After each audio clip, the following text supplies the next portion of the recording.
You wake up before the sun has fully climbed into the sky. The air is cold enough that you can see your breath. Somewhere outside, a rooster has already decided that everyone should be awake, whether they like it or not. Church bells ring slowly across the town, mixing with the sound of carts rolling over rough stone streets. A blacksmith is already hammering away. Someone nearby is chopping firewood, and the smell with smoke drifts through the morning air. It seems like an ordinary day, but for you, it will become one of the worst days of your life. Welcome back to Calm History Stories. Tonight, we're traveling about 500 years into the past to find out what happened when ordinary people lost their jobs. No emails, no human resources department, no unemployment checks, no online job boards asking if you've uploaded your resume. Just you and a future that suddenly looks very uncertain.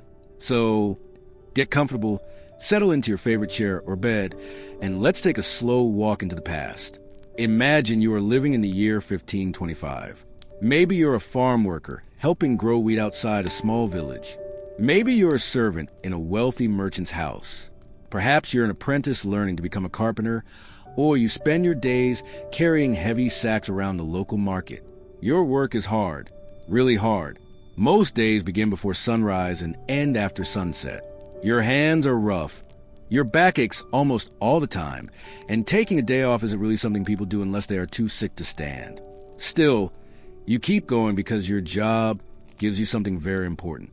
It gives you a way to survive. Today, most people think of a job as something that pays the bills. 500 years ago, it was much more than that. Your work often decided where you lived. It decided what you ate. It decided who respected you. Sometimes it even decided whether you had a bed to sleep in. That is because many workers didn't simply work for someone. They lived with them too. Servants slept inside their employer's home. Apprentices often lived above the workshop where they trained. Farm laborers might stay in cottages owned by the landlord. Even meals could be part of your pay.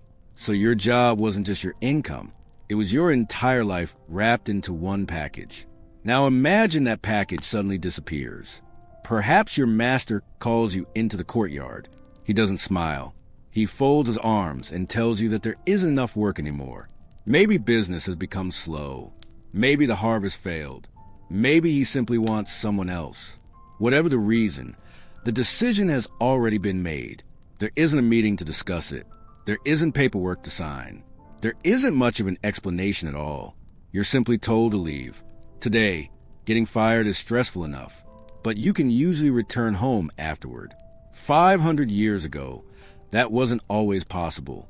For many people, walking away from work also meant walking away from home. Imagine standing outside the building where you've worked every day for years. Everything you own fits inside one small cloth bundle. A spare shirt, perhaps a wooden spoon, a blanket if you're lucky, maybe a pair of worn shoes that have already survived more miles than they were ever meant to. That's it. No suitcase, no savings account waiting in the background, no emergency fund hidden away for difficult times.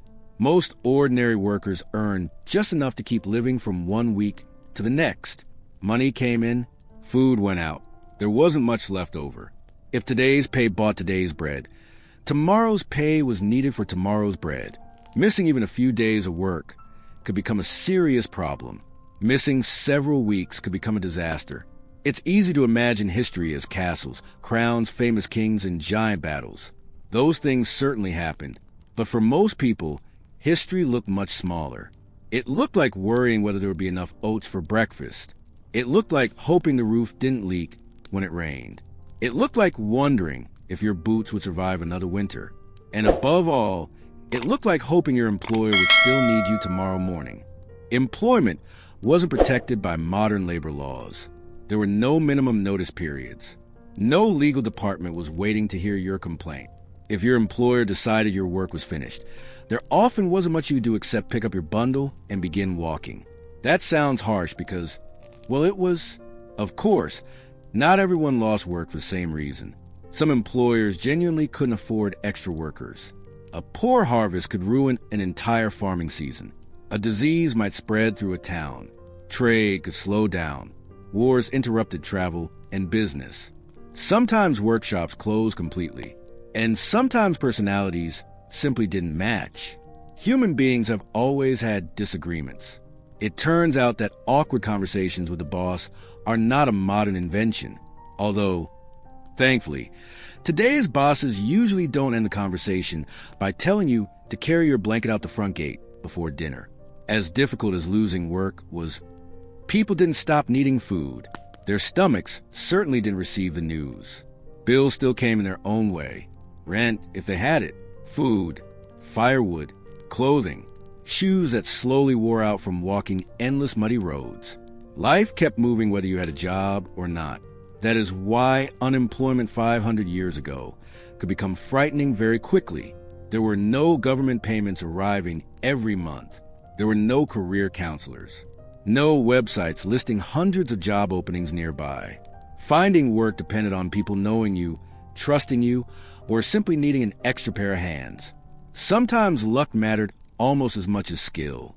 And if luck wasn't on your side, well, life became much harder. Throughout this journey, we'll meet ordinary people who face exactly these problems. We'll see how servants search for new homes, how laborers wander from town to town, how churches try to help the poor, and why simply looking unemployed can make local officials suspicious. We'll discover that losing a job didn't just mean earning less money. It could mean losing your place in society, your daily routine, your friends, your meals, even your roof. Yet despite all these hardships, people kept going. They adapted, they searched, they hoped, and somehow many managed to build new lives from almost nothing. That quiet determination is one of the most remarkable parts of this story. So, as the church bells slowly fade into the distance and the marketplace begins filling with busy workers, let's leave our unfortunate travelers standing at the edge of the town, cloth bundle resting over one shoulder, wondering where the next meal and the next job might come from. Because before we can understand what happened after someone lost their work, we first need to understand the many different jobs that kept the world turning 500 years ago. And that's exactly where our story goes next. As we leave our travelers standing just outside the town gates, cloth bundle resting on one shoulder, let's gently turn back the clock a little. Before someone could lose a job 500 years ago, they first had to have one. And that might sound obvious, but the kinds of work people did were often very different from today. There were no office buildings filled with computers, no coffee breaks with complicated drink orders, no meetings that somehow could have been an email, mostly because emails were still several centuries away. Instead, nearly every job involved working with your hands.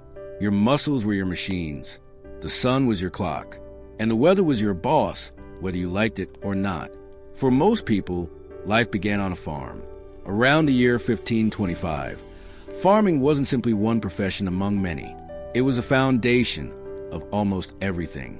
Fields stretched across the countryside, growing wheat, barley, oats, rye, peas, beans, and vegetables that kept towns alive. A farm laborer had no easy schedule.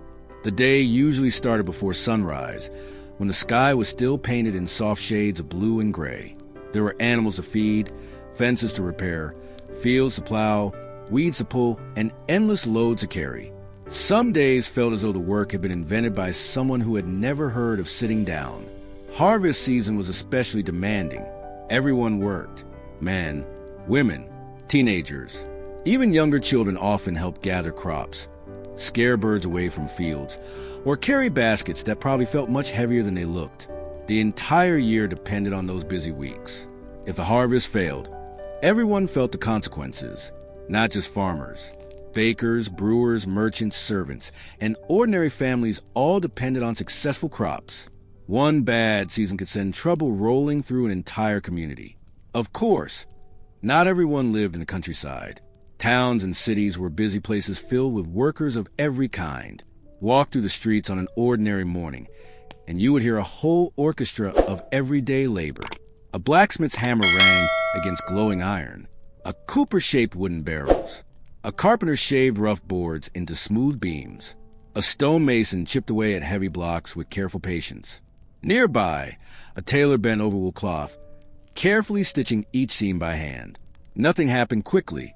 Almost everything people owned had been made by someone working slowly, one piece at a time. Shoes, Tables, knives, buckets, candles, doors. Every ordinary object represented hours or even days of someone's labor. Then there were the bakers. Their day actually began while most people were still asleep.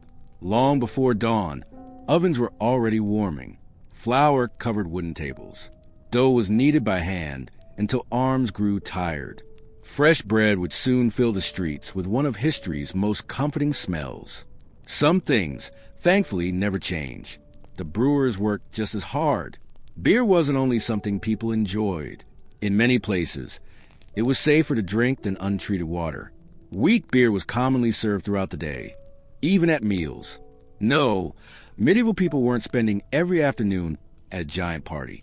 Their beer was often much weaker than what many people drink today. Still, brewing required skill, careful timing, and plenty of experience. Household servants formed another enormous part of society. Many wealthy families employed cooks, cleaners, stable hands, nurses, gardeners, and maids. Life as a servant was demanding. You might light fireplaces before sunrise, carry buckets of water from the town well, wash clothing by hand, prepare meals, clean rooms, care for children, feed animals, and somehow still find enough energy to do it all again tomorrow. The work seemed endless because, in many ways, it was unlike modern jobs. Servants often lived inside the household where they worked. Their employer wasn't only their boss. They were also their landlord, sometimes even their cook. It made life simpler when things were going well. It became much more complicated when they weren't. Young people often became apprentices. If you want to become a skilled craftsman, you usually started learning as a teenager. An apprentice might spend years living with an experienced carpenter, blacksmith, weaver, or tailor. They learned by watching, by practicing, and by making mistakes that hopefully weren't too expensive. Imagine accidentally dropping an expensive piece of iron after several days of work. That probably led to one very uncomfortable conversation, although perhaps not quite as uncomfortable as explaining to your master why the chicken somehow escaped into the workshop. History, after all, was filled with small disasters that never appeared in famous books. Not everyone had steady work. Many people survived as day laborers. These workers waited in market squares or busy streets, hoping someone needed help for a single day. Perhaps a merchant required extra hands unloading wagons. Perhaps builders needed someone to carry stones. Perhaps a farmer wanted help gathering crops before rain arrived. If someone hired you, wonderful. If nobody did, you simply went home without earning anything. Tomorrow, you would try again. Seasonal work was common everywhere. During harvest, there never seemed to be enough workers. During winter, there often weren't enough jobs. Frozen ground meant farming slowed. Construction became difficult. Travel became dangerous. Markets grew quieter. Entire families had to stretch whatever food and money they had until spring finally returned. For many workers, winter wasn't just cold, it was uncertain. Sailors lived another kind of life entirely. Months could be spent aboard ships carrying grain, wool, timber, salt, wine, or cloth between distant ports. The work was dangerous. Storms, pirates, disease, and accidents were constant risks. Yet for many young men with few opportunities at home, the sea offered one of the few chances to earn regular wages. Of course, regular was a flexible word. Sometimes ships returned exactly when expected. Sometimes they returned months late. And sometimes they never returned at all. Shepherds watched flocks across hillsides from sunrise until evening. Millers ground grain into flour. Fishermen rose before dawn to cast their nets. Carters hauled heavy goods between villages. Innkeepers welcomed tired travelers. Market sellers filled wooden stalls with vegetables, cheese, eggs, cloth, candles, and every small item people needed for daily life. Each job depended on another. The baker needed the farmer. The farmer needed the blacksmith. The blacksmith needed charcoal makers. The charcoal maker needed woodcutters. Like tiny gears inside a clock, everyone helped keep society moving. There was one thing nearly all these workers shared. Very few became rich. Most earned just enough to survive. Payment didn't always come as coins. Some employers provided meals. Others gave clothing. Many offered a bed to sleep in. A servant might receive food, shelter, and only a small amount of money. An apprentice might earn almost nothing at first because their training itself was considered payment. Saving for the future was incredibly difficult. There usually wasn't extra money tucked away beneath the mattress. In fact, many people didn't even have mattresses that we'd recognize today. Life moved from one payday to the next, one harvest to the next, one season to the next, which meant losing work wasn't simply disappointing. It could become dangerous almost immediately. A missed week of wages might mean an empty pantry. A missed month could mean selling your belongings. A longer stretch without work might force you onto the road in search of another chance. And that is exactly where our story is heading next. Because now that we've seen the many jobs that kept towns, villages, and farms alive, it's time to witness the moment every worker hoped would never come. The day when an employer looked them in the eye and told them their work was finished.